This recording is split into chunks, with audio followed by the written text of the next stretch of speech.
கடவுள் ராமர் உண்மையில் இருக்கிறதுக்கான ஒரு மிகப்பெரிய ஆதாரத்தை காட்ட போற கவனமா வீடியோ பாருங்க. உங்களுக்கு ராமரை பிடிக்கும்னா ஜெய் ஸ்ரீராமனு கீழே கமெண்ட் பண்ணிடுங்க. உலகத்திலே மிகப்பெரிய கோயிலான ராமர் கோயில், அந்த ராமர் சிலையை செதுக்கிட்டு இருக்காங்க.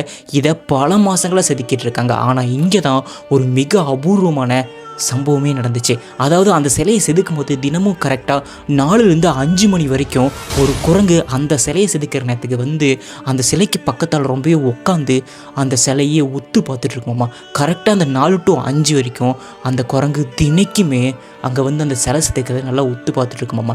இது ஒரு நாள் 2 நாளில் கிட்டத்தட்ட பல மாதங்களா, அதாவது சிலை செதுக்க ஆரம்பித்ததுலேருந்து முடிக்கிற வரைக்குமே இந்த குரங்கு தினைக்குமே அந்த சிலை வந்து செதுக்கிறத பார்த்துட்டு இருக்குது. இதில் என்ன ஒரு அமானுஷனா, அந்த கோயில் திறந்து அந்த குடமுழுக்கு செஞ்சாங்க பார்த்தீங்களா, அப்போ கூட அதே குரங்கு அதே டைமுக்கு அந்த கோயிலுக்கே வந்திருக்கு. அது ஹனுமன் தான் அந்த சிலையை பாதுகாக்கிறாரு. அதுக்காக தான் அந்த குரங்கு எப்போவுமே அந்த 4 to 5 டைம் அந்த கோயிலுக்கு வர்றதும் அந்த சிலையை செதுக்கிற டைமுக்கு வரதுமா இருந்திருக்குன்னு சொல்லியிருக்காங்க.